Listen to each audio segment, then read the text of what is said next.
Bien-aimés enfants de Dieu, notre joie est grande de vous présenter l'émission La manne du ciel.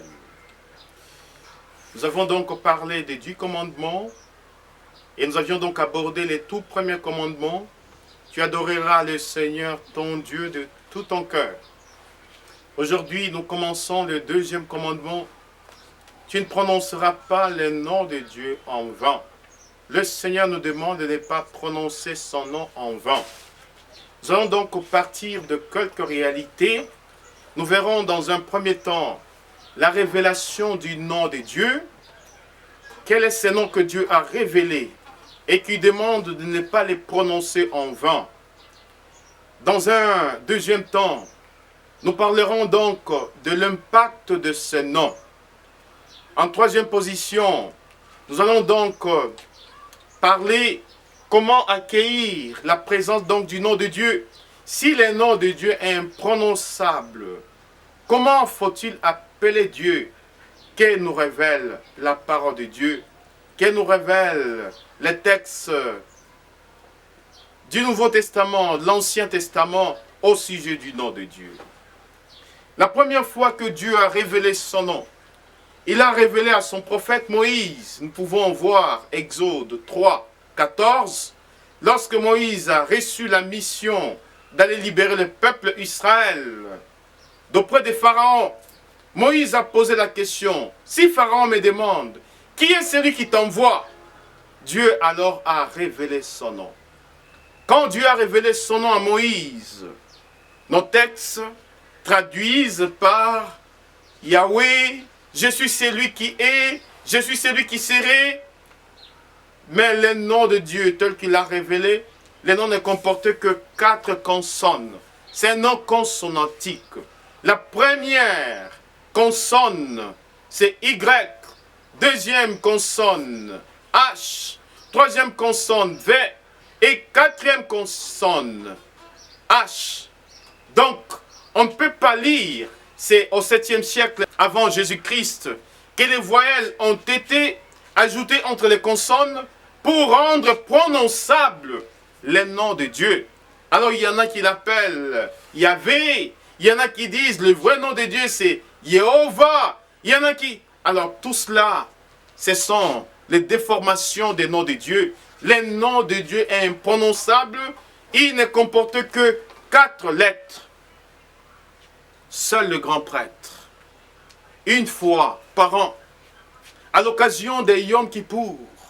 Yom, ça signifie jour, Kippour, pardon, les jours des grandes expiations.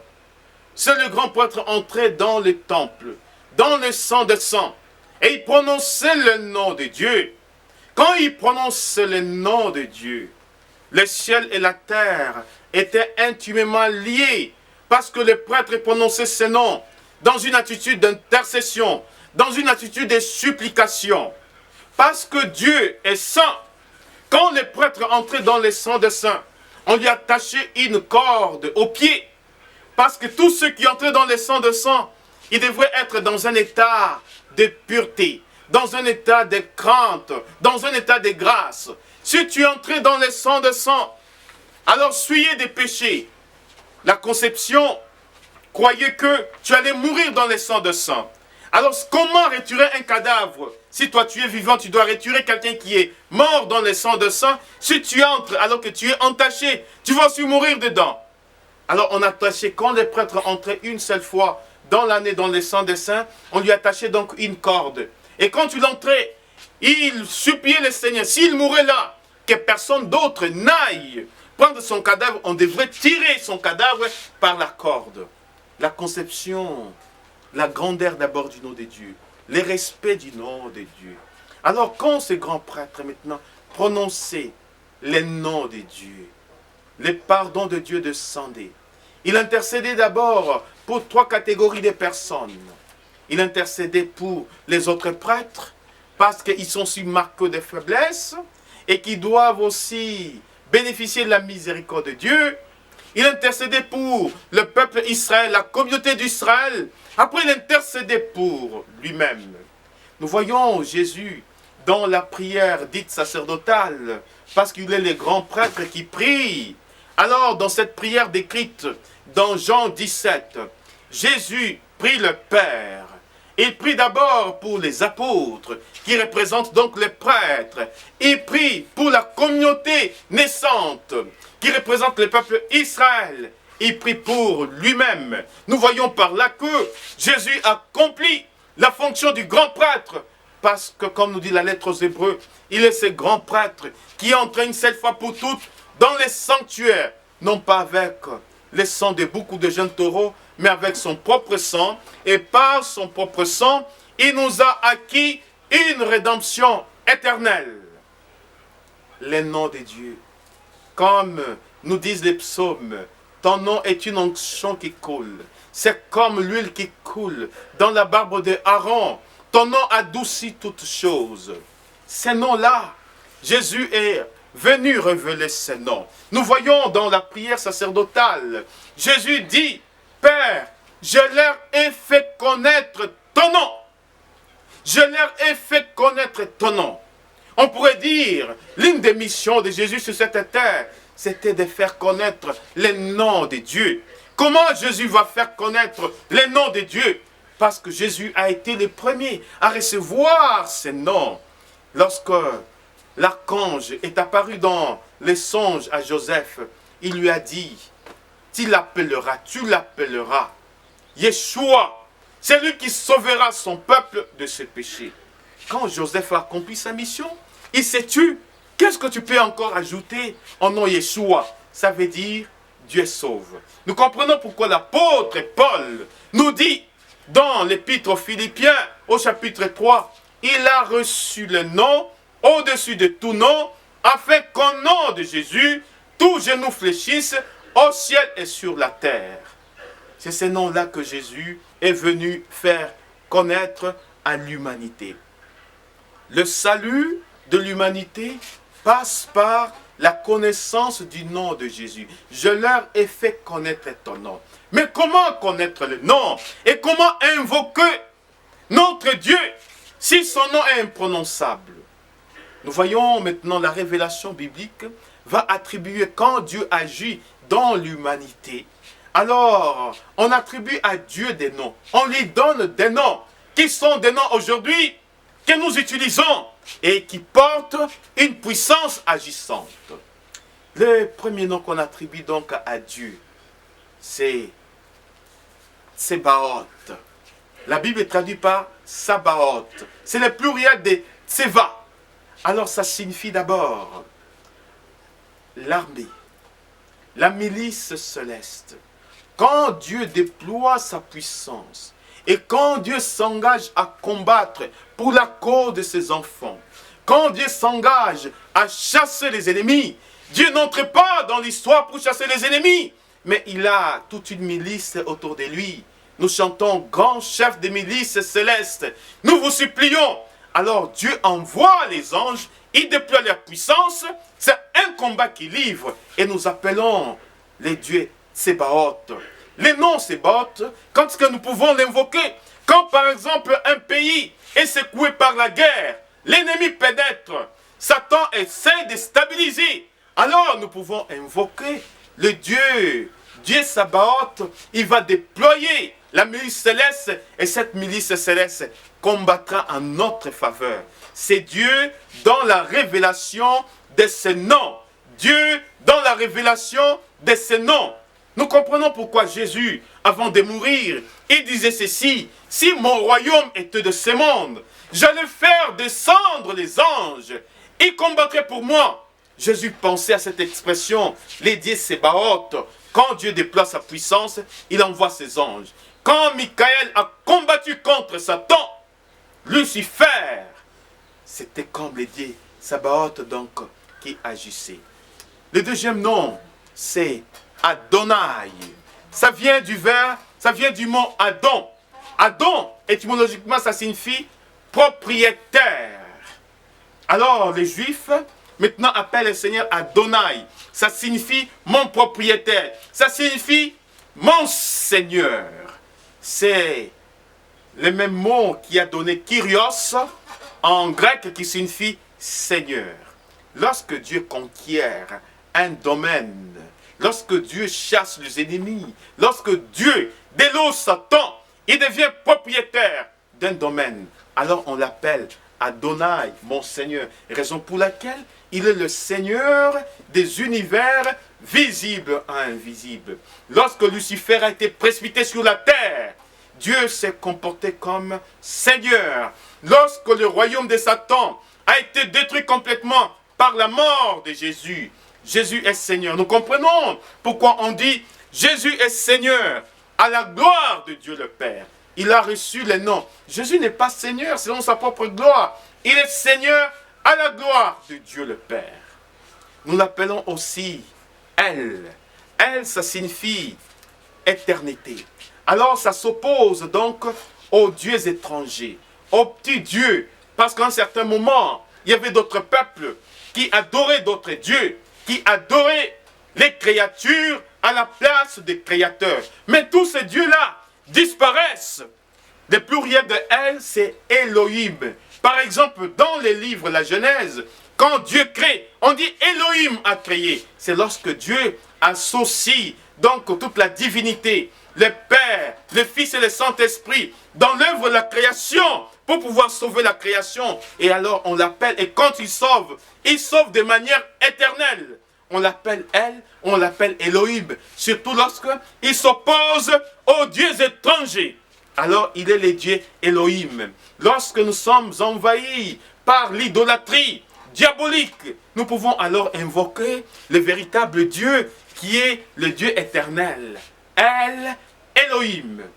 Un autre nom, c'est Dieu Elion. Elion, ça vient, le mot Elion en hébreu, ça vient de l'alot, qui signifie monter. C'est lorsque Dieu est maintenant suprême, la suprématie de Dieu, la grandeur de Dieu, Dieu au-dessus de tout le Dieu. Et à ce moment-là, on l'appelle Elion, Dieu qui règne dans les cieux. Il est Elion. Alors, lorsqu'il s'élève au-dessus donc la matière, au-dessus de toute influence de ce monde, il est Dieu, il est souverain. On l'appelle donc Dieu Elion. Il y a donc un autre nom qu'on applique à Dieu, Adonai, Shaddai. Ne pas prononcer les noms de Dieu en vain. Quand est-ce que nous pouvons alors prononcer les noms de Dieu? Nous prononçons les noms de Dieu, à l'instar des grands prêtres qui entrent une seule fois pour toutes dans les sanctuaires. À l'occasion des Yom Kippour, nous prononçons les noms de Dieu dans la louange. Nous prononçons les noms de Dieu dans l'adoration. Nous prononçons les noms de Dieu dans l'adoration. Nous prononçons les noms de Dieu dans l'intercession. Alors nous disons Dieu El Shaddai, Dieu Adonai, Dieu Tsebaoth, Dieu Elohim, Dieu Elion, Dieu dans la révélation de ses noms. Mais le plus important, c'est de savoir comment utiliser les noms de Dieu, comment expérimenter la puissance du nom de Dieu. Vous voyez, chers frères et sœurs, les psaumes 63, verset 5 et le verset 10. Je bénirai le Seigneur en tout temps. En son nom, je lève le main. J'aime beaucoup cette position. Dans une des émissions, je vous avais parlé de position liturgique. Ça, c'est une position liturgique. Quand je lève le main au ciel, je lève d'abord les mains au nom de Dieu. Et quand je lève les mains au nom de Dieu, il y a une lettre deux lettres même qui se dessinent dans ma stature. Il y a la lettre Y. Les tétagrammes commencent par la lettre Y. Yahweh, Yehovah. Ça veut dire les noms, l'identité de Dieu s'inscrit dans mon être. Alors les noms maintenant de Dieu s'inscrit dans mon être, dans mon corps, dans mon esprit, dans mon âme. Quand est-ce que les noms de Dieu s'inscrivent dans mon être? C'est quand je le bénis en tout temps et je lève les mains en son nom. Nous comprenons pourquoi Moïse avant d'entrer dans la terre promise. Lorsque le peuple Israël était confronté à une grande bataille, avant d'entrer, Moïse avançait en âge, il était tellement fatigué. Il a demandé à 2 serviteurs de tenir ses mains levées. Et quand les mains de Moïse étaient levées, le peuple avait le dessus sur les ennemis. Quand Moïse, fatigué, ses mains baissées, le peuple perdait le combat. Alors il a appelé 2 serviteurs qui ont maintenu ses mains levées. Et qu'est-ce que ça signifie maintenir les mains levées? Est-ce que c'est un acte magique? Moïse veut nous apprendre quelque chose dans ces domaines. Quand nous levons les mains levées dans la louange, dans la bénédiction du nom de Dieu, alors le nom de Dieu s'inscrit. Nous avons la victoire sur toute forme d'adversité, sur toute forme d'ennemi.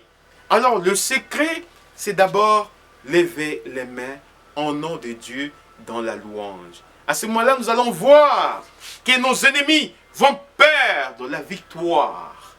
Nous allons voir les murs de Jéricho vont s'écrouler parce que nos mains sont levées. Alors, il est important, alors, tu ne prononceras pas les noms de Dieu en vain, mais quand ce que tu prononces ces noms de Dieu, c'est dans la louange, c'est dans l'adoration, dans l'intercession. Tu ne pourras pas dire, non, c'est au nom de Dieu que je t'ai dit cela. C'est prononcer les noms de Dieu en vain. Alors, les noms de Dieu, parce qu'il est sacré, nous devions donc les prononcer dans toute sa splendeur, dans toute sa force, pour que ces noms agissent.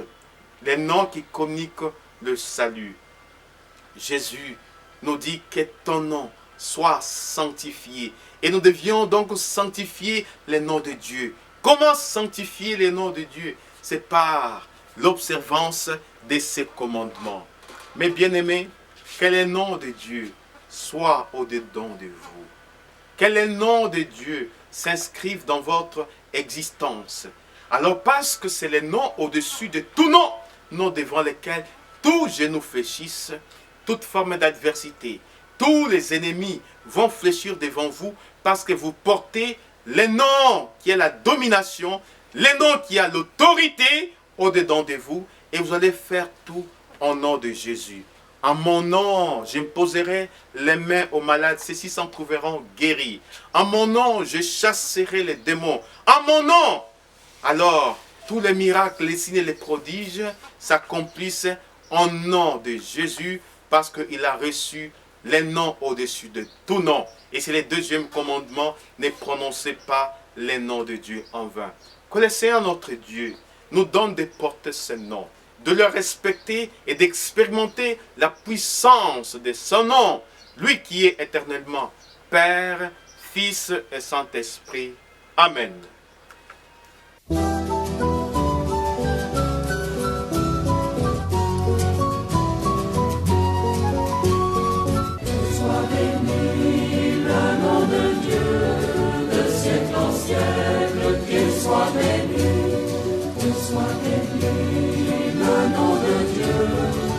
Siècle en siècle, qu'il soit béni.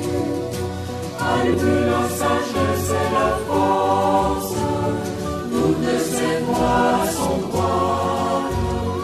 Il porte juste sentence en toutes choses. Soit béni le nom de Dieu, de siècle en siècle, qu'il soit béni.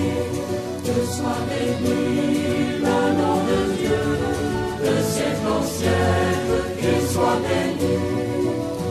À lui le secret des abîmes, il connaît les ténèbres, et la lumière réside auprès de lui.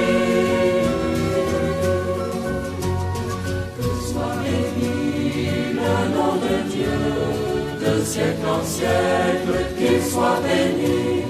Que soit béni le nom de Dieu, de siècle en siècle, qu'il soit béni.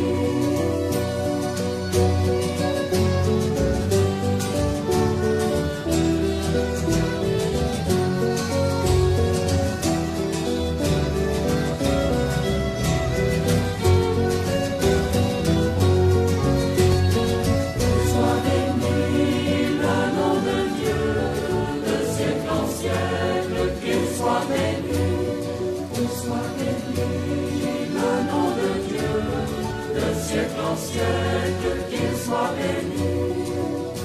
À lui